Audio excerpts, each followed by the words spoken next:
To the executive of the Nelson Mandela University, the executive of the Nelson Mandela University SRC, guests, students, the entire Nelson Mandela University community, thank you so much for affording me the opportunity to be with you today. Before I continue with my talk for today, I would like to highlight two things. Firstly, returning here has brought a lot of memories. It was the middle of 2007 when I decided to take a taxi from New Brighton to come here. Circumstances at home had made me believe that I didn't belong here. As I walked the corridors, I thought to myself, you do not belong here. But in my true strong-willed attitude, I pushed through and wanted to prove that I could make something of myself.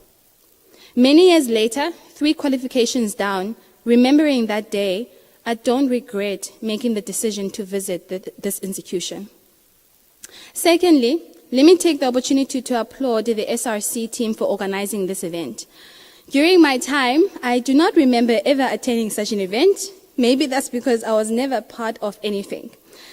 That's the one thing I regret even today. I was a so-called nerd. I believed anything that didn't form part of academics was going to distract me. I missed the opportunity to connect. I missed the opportunity to be part of a bigger community, part of a bigger cause. And it's a lesson that I'm still learning today. To the SRC executive, may you always remember who you represent. I was given a brief talk or brief summary of what I should talk about. And they said I should talk about my story with a special focus on mental health. Due to circumstances at home, I was forced to work at 12 years old. I lost part of my childhood because I had become an adult from a young age. The moment that the money that Ma was getting every month working as a cleaner was not enough to carry our family. My father, who up until at that point in my life was not part of my life, agreed that I could work at a supermarket on weekends and school holidays. On payday, I knew that the money did not belong to me. I gave it all to my mother, who would buy all the necessities for our home. I learned responsibility from a young age. Earlier, I talked about coming here and not knowing exactly what I wanted to do. I walked into the admissions office and a lady asked me, so what qualification do you want to pursue? I honestly did not know. I had never taken the time to explore my interests. I did not know what I was good at. I did not have any hobbies. I couldn't envision my future in 10 years. And that's because I had not been given the opportunity to do so. After my brother failed to make it past his first year of university, my mother had convinced myself and the rest of the family that I will also follow suit. Like my brother, the best thing I could do was to finish matric and get a job at what was called Finra Cash and Carry at the time, earning 160 Rand a week. From an early age, it came naturally to me to be a carrier. I was a transporter, a hero. Someone who came in to save the day. Don't worry, Onozi will come in and make a plan. This reminds me actually of a short story. So this one morning, my brother called me and said that his car had broken down and he needed my help. So without hesitation, even though I had never pulled a car in my entire life, I went in to help. The mechanic, the distance rather, from our house to the mechanic was a mere 10 kilometers. But it took us 1 hour to get to the mechanic because every 500 meters, the rope will break. And then funeke siphumile, sibophe lentambo, and then get a move on again, only for the rope to break again after 500 meters. There was a moment I looked at this situation, and as I was pulling my brother behind, I realized that I've always been a carrier. My back was almost broken because of the load that was too heavy. The difficulty was that I did not know how to carry off the load of my back. I've always been Miss Life of the party. Her presence is felt whenever she's around. She always makes us laugh. There's never a dull moment with her. Yo unozi, yabona ba ukhona, siyazi ba uzosihlekisa. And it actually made me feel good that I had that influence on other people. August of 2013, I was diagnosed with HIV. At 22, for the first time, I had carelessly slept with someone, not knowing their status. I had been under the impression that because I knew I was safe, I had no reason to worry. Their diagnosis shook me to the core. But what made it harder is not knowing whether those around me will be able to handle the news.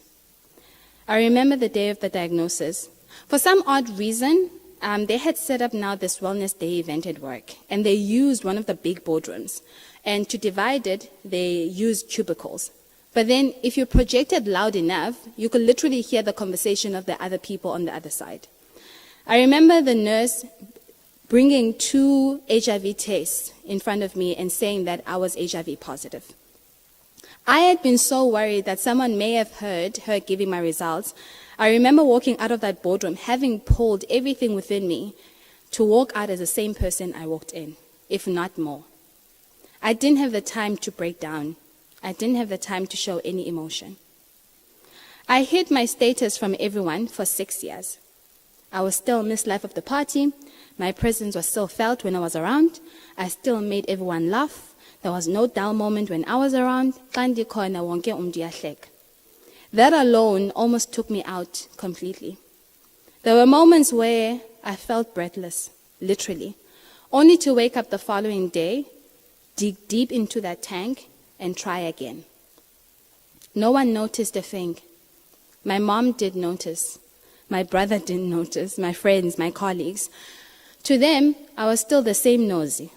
I was still their carrier, their transporter, their hero, someone who came in to save the day. But in all honesty, I was not okay. The first thing I would like to highlight pertaining to mental health is mental health does not discriminate. As a student for many years, I understand that there's so much pressure upon you. Some of you, like me, it took a lot for you to be here. More than 50% of your classmates didn't go past matric, and not because they were not smart. Unfortunately, it all boiled down to financial constraints. NSFAS is overburdened and cannot accommodate for the need in our country. Some of you will be the first generation of graduates in your family. That alone is also pressure. They can't wait for you to finish school and take on the responsibility of carrying the family forward. In fact, you are already carrying the family forward because you have to halve your NSFAS allowance so that your siblings can go to school. While planning for a future you're not sure of, you are faced with systematic racism in higher education institutions. You know you're very smart, but you are reduced to a fail because you cannot differentiate between illustration and describing. And you're preparing for the supplementary test at the beginning of the year only to be met by your next door neighbor asking you, when are you graduating?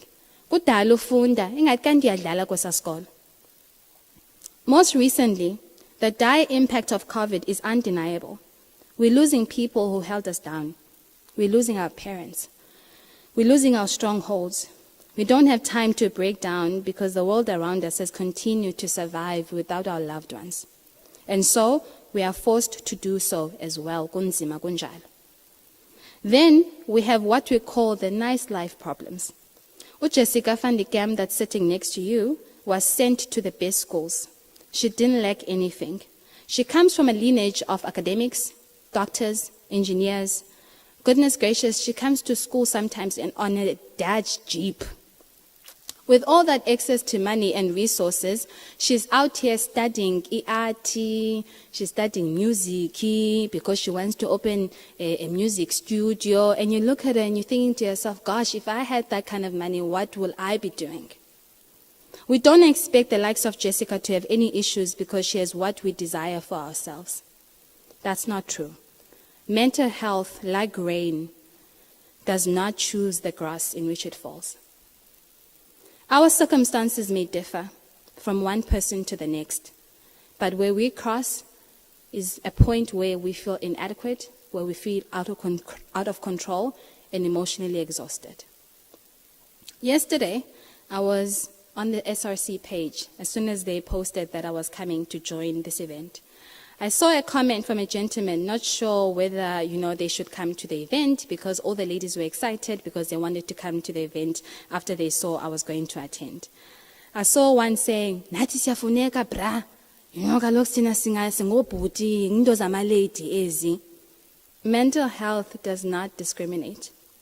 We deal with broken men in our society who do not have platforms to come out and be heard. We raise boys with the understanding that they should toughen up and be a man. I watched a snippet of an interview with Oprah and Prince Harry. It struck me when he said he had a conversation with his dad about the difficulty of having to navigate his life as a royal. The reply from his dad was, "Well, I dealt with it. It won't be any different for you."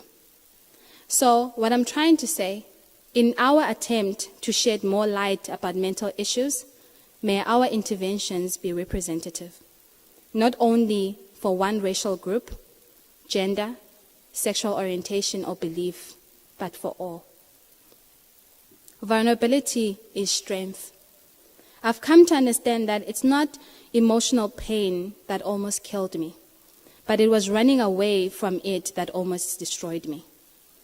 I had to allow, embrace, let myself feel, and let myself heal. I annoy my PR team a lot. I share the most sensitive parts of myself on social media. I share the most vulnerable. At times, it even scares me. It's not far-fetched for me to wake up and take a picture and say, "I woke up like this." I do it intentionally because it relieves me of the pressure of measuring up to standards I cannot meet. We live in a world that is very pretentious, critical. Everything must fit into certain boxes. We encourage to share, gender-based violence stories, but then in the same breath, we need to explain what we did to push him to the level where he felt he needed to hit us. We advocate for mental health awareness, yet we are the very same people that question why we chose to share our stories on social media. Kaba, we have categories and policies in these things. I love this quote so much that talks about vulnerability. It says, "Vulnerability is terrifying. The courage it takes to reveal your heart is one of the most daunting, but yet the most rewarding experiences in life. It will set you free. It has certainly set me free." Lastly, if there's anything that you could ever remember from my talk today, it's this: you are no one's hero if you're not your own. I'm going to repeat that. You are no one's hero if you are not your own. It took me a lot for me to be selfish, to practice saying no more often. It took me a lot to be more assertive, vocal to things that affect my overall health and happiness. By the time I was 22, I was in so much debt, they had already sent me to a credit bureau, all because I could not say no. I had to be a hero to everyone except me. I carelessly fell pregnant 9 months after my HIV diagnosis because I could not say no when my then boyfriend wanted us to have unprotected sex. There's no glory in sacrificing yourself to make others happy. That's not sustainable. Do not burn yourself to keep others warm. For goodness sake, they must make their own damn fire. So lastly, be easy on yourself. Honestly, be easy on yourself. You are not alone, and as I always say on social media, I am you and you are me.